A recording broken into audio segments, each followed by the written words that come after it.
짜리로 볼 거고, 작년 사설하고 재작년 사설 있잖아요. 위주로 매주에 한 편, 한 회차분 이렇게 매주 하나씩 볼 계획이에요. 이걸 테스트 결과로 올릴 생각이고요. 알겠죠? 그래서 이제 뭐 기출은 여러분들이 많이들 풀어버렸기 때문에 테스트 용도로는 의미가 없고, 그렇죠? 답이가 생각나 버리고 그러잖아요. 그렇죠? 그건 좀 맞지 않는 것 같고, 그래서 사설 위주로 한번 풀어가 보도록 하겠습니다.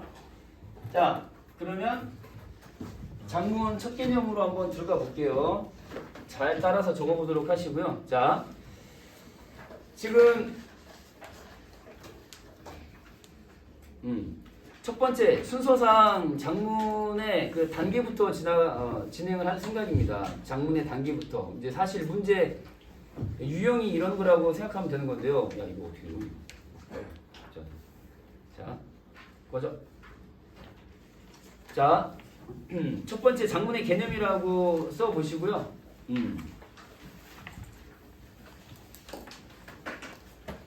장문의 개념이라고 써 보시고 1번 장문 5단계. 자, 이렇게 써 보겠습니다. 장문 5단계. 장문 5단계. 장문 5단계. 오케이. 장문 5단계. 사실 문제를 낼 때 장문 문제 내잖아요. 그러면은 장문 단독형의 문제는 첫 번째, 두 번째, 세 번째 질문 가운데 몇 번째 질문에 나와요? 세 번째. 장문 단독형의 질문은 세 번째 질문에 나오는데 항상 처음에 물어보는 게 뭡니까? 처음에 물어보는 게 화법 같으면은 말하기 방식을 물어보겠지만은 장문 같으면은 장문 단계별로 그렇죠. 처음에 이제 글쓰기 방식에 관한 질문으로 들어가는 거죠. 근데 이제 막무가내로 나오는 게 아니라 단계별로 맞춰서 앞부분에는 초반 단계에 대한 질문, 그리고 뒤쪽에 마지막 수능 문제 번호로 하면은 문항번호로 하면은 맨 마지막 몇 번? 45번 문제는 대체로 막 도표 같은 거 시각 자료 나오면서 그쵸? 그 자료 활용 방안에 대한 얘기 더불어 고쳐쓰기에 대한 얘기도 막 나오잖아요. 그래서 장문 단계별로 문항이 출제되어 있고 약속이 돼 있어요. 그래서 순서는 단계 먼저 갈게요. 알겠죠? 장문이란 무엇이냐 뭐 이런 거 안 합니다. 1 장문 5단계 쓰시고 그 다음에 밑으로 가볼게요. 아이고. 그래서 계획하기 일단 써보세요. 1번 계획하기. 대체로 이제 주제와 목적, 자 이런 거 주제와 목적 이런 걸 이제 알아보는 단계가 되겠어요. 세워보는 저런 거를 글쓰기 목적이 일단 먼저 나와 있는 건데요. 글쓰기 목적은 무엇이고 그 다음에 글의 주제는 무엇이고 이게 이제 처음에 나오는 거죠. 계획하기. 그래서 첫 번째 쓰기 맥락에 따라서 정리가 된다라고 했는데 내가 먼저 도식으로 그려놓을게요. 장문의 맥락 그러면은 맥락 뜻이 뭐예요? 다른 말로 알아듣기 쉽게 하면은 상황이라는 뜻이거든요. 상황. 글쓰기 상황이 어떤 상황이냐라는 거예요. 글쓰기 상황을 구성하는 자 누구냐? 쓰는 사람 작자라고 한다면은 읽는 사람을 뭐라고요? 독자라고 해볼게요. 편의상 작자라고 썼어요. 글쓰니.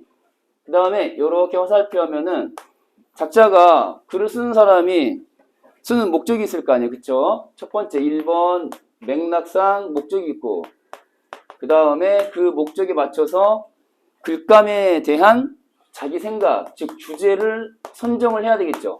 그러니까 쓰기 맥락에 따라서 글쓰기 계획을 세운다는 거는 목적은 무엇이고 주제는 무엇이고 예요. 그러니까 지금 다시 한번 니네가 지난주에 풀었던 문제 포함해서 기출을 풀었던 거를 돌이켜보세요. 되짚어보면 목적에 부합하지 않는다, 주제에 부합한다, 뭐 이런 식의 선지 내지는 보기속 내용이 떠오를 거라고. 그래요, 안 그래요? 그쵸? 점검 과정에서 이런 걸 따져 묻는다고. 그래서 지금 보는 거야, 이런 걸. 자, 그 다음에 독자라고 하는 것이 이제 배경지식이라고 하는 것이 제일 중요한 거죠. 배경지식. 수준을 이제 따져보는 거죠. 초등학생 정도의 배경지식을 갖고 있는 것인지 아니면은 발표자, 그러니까 글쓴이가 뭐 고등학생이라면은 고등학생, 동급생의 배경지식을 가지고 있는 것인지 얘에 따라서 이제 전문용어 남발인지 전문용어에 대한 자세한 설명인지가 결정되기도 하고 이런 거잖아요. 자, 이렇게 기본적으로. 그 다음, 작자가 독자를 자기 목적에 따라서 주제를 펼쳐 보이기 위해서 수단으로 활용하는 도구를 뭐라고 해요? 매체라고 하는 거죠. 뭐 인터넷 매체 등등, 뭐 인쇄 매체, 뭐 이런 것도 있을 수 있고, 매체. 그래서 이렇게 박스 처리 한번 해볼게요. 지금 다 설명할 건데 그림으로 미리 그려놓고 시작하는 거예요. 이렇게. 요게 이제 작문 맥락에 맞춰서 문제를 만들 때 만들어내는 틀이야, 틀. 적절한 거, 적절하지 않은 거 이렇게. 자, 그래서 따라서 이제 계속 가볼게요. 1번 주제. 이런 맥락이 있기 때문에 주제에 대한 점검이 이제 문제에서 나오는 거고요. 주제는 적절한지. 그 다음에 또 목적에 부합하는 것인지. 계획 단계예요. 지금 계획하기. 주제와 목적. 자, 그 다음에 독자라고 했는데 방금 얘기했듯이 뭐야? 어떠한 수준의 비경지식을 가지고 있는지 등등을 점검해야 돼요. 마지막 네 번째는 이제 매체. 매체는 무엇인지. 그러니까 상호소통할 수 있는 매체인지 아닌지. 만약에 네이버 블로그 같은 거에다가 글을 올린다. 그러면은 자, 상호소통 가능해요? 불가능해요? 네이버에 글을 올린다. 뭐 댓글 올리고 하면 되니까 댓글 받고 또 댓글 달고 대댓글 달고 하면은 소통할 수 있죠. 근데 만약에 예를 들어서 교지에다가 기고문을 올린다. 그러면 이건 소통 가능해요? 불가능해요? 상호소통이 불가능한 매체죠. 이해돼요? 안 돼요? 이해되죠? 인터넷 매체는 소통 가능 매체지만 인쇄 매체 같은 경우는 그렇지 못하다. 그런 차이가 있어요. 기출에 나온 적이 있어요. 그런 내용들이. 자, 그 다음에 두 번째 단계. 첫 번째는 뭐였죠? 계획하기였어요. 머릿속으로 떠올려 보세요. 계획하기 단계에서는 쓰기 맥락에 따라서 쓰는 자와 읽는 자 사이에 쓰는 자의 목적과 주제에 관한 거, 쓰는 자의 매체에 관한 거, 독자의 배경지식에 대한 것이 이제 선지에 나오게 되어 있다라는 거. 두 번째, 생성하기 단계예요. 생성하기. 우리가 자료 수집 단계가 계획하기 단계예요? 생성하기 단계예요? 생성하기 단계거든요. 그러니까 뭐 신문 기사를 가져온다 할지, 시각 자료를 준비한다 할지, 도표를 만든다 할지, 정보를 수집하는 단계가 바로 내용 생성하기 단계에 포함되어 있는 거예요. 자, 그래서 세부적으로 보면은 일단 중심 내용과 세부 내용을 생성하는 게 기본이고요. 중심 내용, 세부 내용. 그 다음에 나오는 게 이제 세 번째 자료 수집. 자, 주제와 관련된 중심 내용이 무엇이고, 그 다음에 부수적인 내용이 무엇인데, 관련된 자료는 이런 것이니까 찾아보자. 이렇게. 생성 단계. 그래서 이제 자료가 적절하냐 아니냐 막 이런 거 막 따지는 거 나오잖아요. 세 번째 글쓰기 단계가 이제 내용 조직 단계입니다. 조직 단계. 많이 봤지? 서론, 본론, 결론. 그쵸? 처음, 중간, 끝. 많이 봤죠? 개요표가 바로 이 내용 조직이에요. 알겠죠? 개요표. 3번의 내용 조직 단계에서는 내용을 조직할 때 제일 중요한 지켜야 할 원칙은 세 가지가 있는데 지금 나온 대로 세 가지. 그래서 통일성, 일관성, 그 다음에 응집성이라는 단어예요. 통일성, 일관성, 그 다음에 응집성. 세 가지. 설명 들어갑니다. 지금 우리 하고 있는 거 뭐죠? 보세요. 내용 계획하기, 그 다음에 지나서 내용 생성하기 하고 있어요. 그러면서 세 번째 내용 조직하기 단계까지 왔는데 조직할 때는 세 가지 원칙이 다 들어가야 된다고. 자, 간단하게 설명 적습니다. 우리 오늘 그 테스트 봤던 빈칸 치우기에도 있던 단어들이죠. 그쵸? 통일성하고 일관성 구분할 수 있어야 돼요. 통일성 할 때 1 동그라미 써놓고 한번 해보시고 일관성 할 때는 관에다가 동그라미 해볼게요. 둘 다 1 해버리면 헷갈려요. 주제 개수가 한 개여야 한다는 게 통일성일까요? 일관성일까요? 주제는 한 개만 다루어야 한다. 한 글에서 한 주제만. 그럼 뭐예요? 통일성이에요. 주제 개수가 한 개가 돼야 돼. 근데 이제 뭐냐면 일관성도 주제와 관련된 것이기 때문에 둘이 헷갈리는 거거든요. 얘는 주제를 한 개 다루느냐, 두 개 이상 다루느냐 그런 차원이 아니라 앞에서 한 말을 뒤에 가서 뒤집지 말아라라는 그런 성질이에요. 일관성이라는 게. 그러니까 꿰뚫 관자잖아요. 그러니까 요렇게 한자도 보면은 요렇게 꿰뚫려 있잖아요. 이렇게. 이 꿰뚫 관자거든요. 그러니까 한 줄로 딱 일관되게 앞에서 찬성한다 해놓고 뒤에 가서 반대한다. 결론이 나버리면 된다 안 된다? 안 된다예요. 그래서 주제가 한 개다라고 했는데 주제가 모순되어서는 상충해서는 안 된다. 모순되거나 상충하는 이야기를 해서는 안 된다. 이건 내용상의 문제고, 이건 개수의 문제고. 오케이? 개수가 한 개다, 통일성. 내용이 상충해서는 안 된다, 일관성. 이해되죠? 오케이? 자, 이제 마지막 세 번째가 중요한데, 응집성이라고 나왔잖아요. 엉길 응자에다가 모일 집자예요. 엉길 응자에다가 모일 집자. 그래서 여러분들이 이제 뭐, 요렇게 이제 한자 쓰면은 모일 집자거든요. 집자야. 그러니까 모인다라는 건데, 요거는 글이, 자, 연결하는 말들이 있잖아요. 연결해주는 말. 그 다음에 지시어. 그러니까 예를 들어서 이제 접속어. 여러분들이 알기 쉬운 표현으로 하면 접속어 같은 거. 요런 거를 뜻하는 거예요. 무슨 말이냐면은 응집성이 있냐 없냐를 따질 때는 지문에서 뭘 찾아야 돼? 지시하는 말, 이, 그, 저, 뭐 이런 거 있잖아. 그 다음에 또 접속어 같은 거, 그리고, 그런데, 한편, 따라서, 그러므로 이런 말들 있잖아요. 이런 말들이 있느냐 없느냐를 따지면 되는 거예요. 이렇게. 그러니까 이처럼 앞에서 살펴본 바와 같이 뭐 이런 말이나 뭐 그리고 한편 따라서 그러므로 그런데 뭐 이런 말들이 있으면 응집성이 있다라고 판단하는 거예요. 그러니까 그냥 뭐 내용상 연결되느냐를 판단하는 게 아니라 형식상 이런 표현이 있는지를 봐야 돼요. 이해돼요, 안 돼요? 이해되죠? 그게 응집성이에요. 그러니까 앞에 있는 문장과 뒤에 있는 문장이 지시어나 접속어로 통해서 이렇게 고리처럼 연결이 되잖아요. 뭘 매개로? 지시어나 접속어를 통해서 매개로. 이해되죠? 그게 응집성이라는 거예요. 이해되죠? 풀었던 거 막 기억나지? 응집성. 저런 거 찾는 거거든요. 다음. 지금 조직하기 단계인데 한마디로 이제 시험이 자주 나오는 방식은 개요가 적절하게 작성되었느냐 아니냐라는 거잖아요. 쉽게 말하면 서본결, 뭐 처음, 중간, 끝 그런 것과 관련된 것인데, 자 개요표를 작성을 하실 때는 자 밑으로 가서 어떤 글이든 통하는 방식으로 처음, 중간, 끝으로 지금 일반화해서 설명할 거예요. 처음 부분에는 대체로 뭐가 들어가요? 이 글을 왜 쓰냐? 그리고 내가 하고 싶은 말은 뭐다? 그러니까 선지에 뭐 글의 목적, 글의 목적이 제시되어 있으며 뭐 이렇게 나오잖아요. 그러면은 대체로 어디를 봐야 돼? 글의 첫문단, 첫문단을 봐야죠.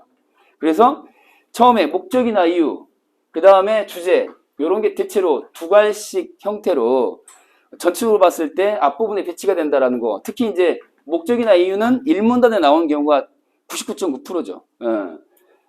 대체로 표현은 어떻게 나와요? 뭐뭐 하기 위해 뭐 이런 형태의 문장 표현으로 나오는 걸 찾으면 되는 거 아니에요. 목적이나 이유, 뭐뭐 하기 위해, 뭐뭐를 하기 위하여 뭐 이렇게 나오는 거. 자, 지금 처음 부분에 들어가는 거 대체로 목적 또는 이유 그리고 주제가 들어간다라는 거 하나 확인했고, 두 번째 중간 부분에는 두 번째 중간이요. 주제와 관련된 중심 내용과 뒷받침하는 내용 이렇게 이어집니다. 중심 내용과 뒷받침 내용 이렇게 적어보시고. 덥지? 창문 좀 열어. 인원이 좀 많아가지고. 오케이. 그 앞에 뭐가 있냐고? 중간. 처음, 중간, 끝이에요. 그 지금 중간 부분 하고 있는 거고요.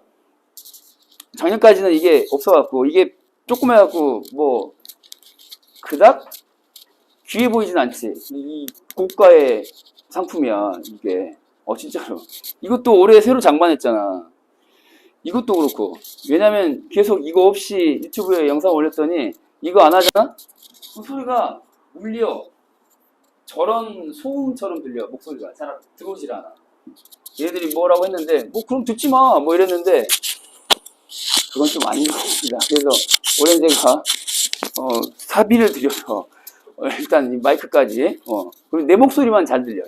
소음은 잘 안 들려. 예? 밝히기 좀 그렇습니다. 제 수준에서는 저렴하지만 니네 수준에서는 입이 딱 벌어질 수준이에요. 그렇다고 100만 원 넘지 않겠죠. 자, 아무튼 중간 부분에 중심 내용하고 뒷받침 내용이 이제 들어간다는 건데 이건 뭐 하나마나한 얘기잖아요. 그렇겠죠 뭐. 그리고 중심 내용, 뒷받침 내용 이어서 끝에 보면은 대체로 지금까지 이런 얘기 해줬는데 잘 들었지? 하면서 확인시켜주는 내용이 대체로 많이 나오죠? 그래서 앞부분의 내용을 정리해준다 할지, 다시 말하면 이제 요약. 요약한다랄지, 이제 결론적인 주제를 사실 처음에 시작할 때 얘기하고 마지막에 한 번 더 강조하는 차원에서 다시 얘기할 수도 있지만, 뒷부분에서 처음으로 등장할 수도 있거든요. 글의 목적에 따라서, 문제의 원인, 그래서 문제 상황에 봐볼까요? 한번 써볼게요. 만약에 예를 들어서 이게 뭐 주장하여 설득하는 목적의 글쓰기라고 한번 해볼게요. 그래서 일종의 논설문이라는 유형의 글에서 구성상 조직을 보면은, 자, 맨 처음에 뭐가 나와야 될까요? 물론 이제 이 글을 쓰게 된 목적에 대한 이야기를 일문단에 썼어요. 그 다음에 두 번째는 내가 제기하는 그 문제의 상황 자체가 얼마나 심각한지에 대해서 문제의 상황 자체에 대해 쓴다거나, 현재 상황을 뜻하는, 현재 상황 두 글자로 줄이면 뭐예요? 현황, 현재 상황, 현황. 혹은 문제의 상황의 심각성 등을 제시한 다음에, 그 다음에 세 번째로 이제 3문단 정도에 뭐가 나와요? 이 문제의 원인이 나오는, 이런 순서를 밟아가면 이제 주제가 맨 마지막에 처음이자 마지막으로 나올 수도 있죠. 근데 대체로는 이제 주제가 여기 나온다 그러면, 자, 이 주제는 자기가 생각하는 해결 방안을 맨 앞에다가 때려박고 뭐뭐 해야 된다 라는 식으로 당위의 문장을 맨 앞에다 쓴 다음에, 문제의 원인이 이런 것이니까 따라서 4번에는 마지막으로 해결 방안은 이런 것이 되어야 마땅하다라고 다시 한번 못 박는 방식으로 갈 수 있죠.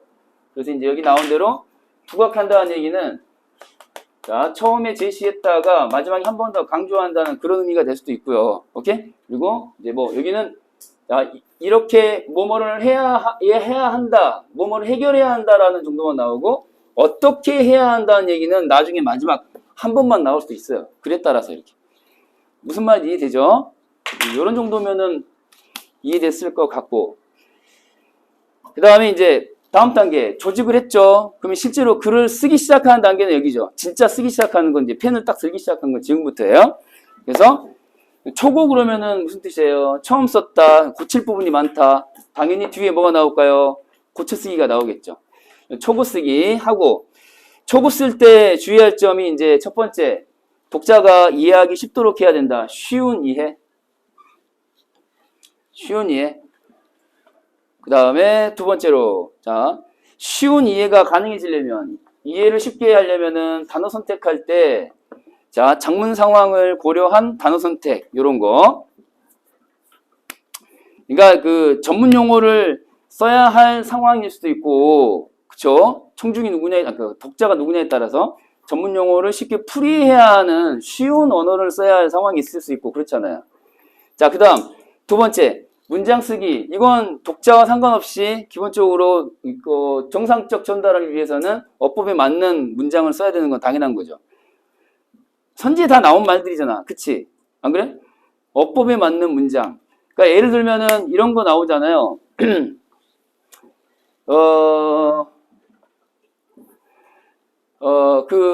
자주 나오는 게 뭐가 있죠? 자주 나오는 게 이제 어법에 맞지 않으므로 랄지 뭐 그런 투의 선지 속 표현이 나오죠. 어법에 맞지 않으므로 얼른 사례가 생각나진 않는데, 두 번째 효과적 전달에 관련된 거예요. 자, 1번 이해가 쉬워야 된다 지금 적었고요. 그 다음에 두 번째 전달은 효과적으로 되어야 한다. 자, 이렇게 효과적 전달이라고 써보겠습니다. 효과적 전달. 자, 개념 오늘 장문 개념 처음이자 마지막 하고 다시는 언급하지 않습니다. 자, 표현 기법 신경 써야 되고요. 그 다음에 문체 간결하게 쓴다, 장황하게 쓴다, 간결하게 쓴다 랄지 뭐 이런 거. 그래서 이제 시험에 나오는 게 뭐가 있냐면 이제 고쳐쓰기 할 때로 넘어가서, 자, 다섯 번째 고쳐쓰기. 지금까지 썼던 것들 초고잖아요. 초고. 마지막 고쳐쓰기 단계에서는 쓰기 맥락을 고려해서 점검하고 조정한다 라고 했는데, 아까 그 쓰기 맥락 필기했던 거 있지? 그거야. 쓰는 사람과 읽는 사람, 그리고 주제, 목적, 그 다음에 매체, 배경지식 등 아까 썼던 거 기억나죠? 근데 이제 그게 어떻게 한다는 건지 구체적인 방법이 나와요. 이제 다 적었죠? 아직? 쓰기 맥락을 고려해서 점검하고 조정한다. 고쳐쓰기. 첫 번째, 글 전체 수준이 있고 문단 수준이 있고 단어 수준이 있을 거 아니에요. 그쵸? 그 중에 이제 글 전체 수준에 대한 얘기예요. 글 전체 수준에 대한 얘기만 하고 마치겠습니다. 첫 번째, 이거 본 적 있지? 제목이 적절하지 않으므로 본 적 있지? 있잖아. 기출 풀어보면 자주 나오거든. 그 다음, 흐름이 자연스럽지 않으므로. 예를 들어서 접속 표현이 혹은 접속어가 적절하지 않으므로 그리고를 그런 대로 바꿔야 한다. 뭐 이런 거 있잖아요. 그래서 이제 뭐 논리적 구성 단계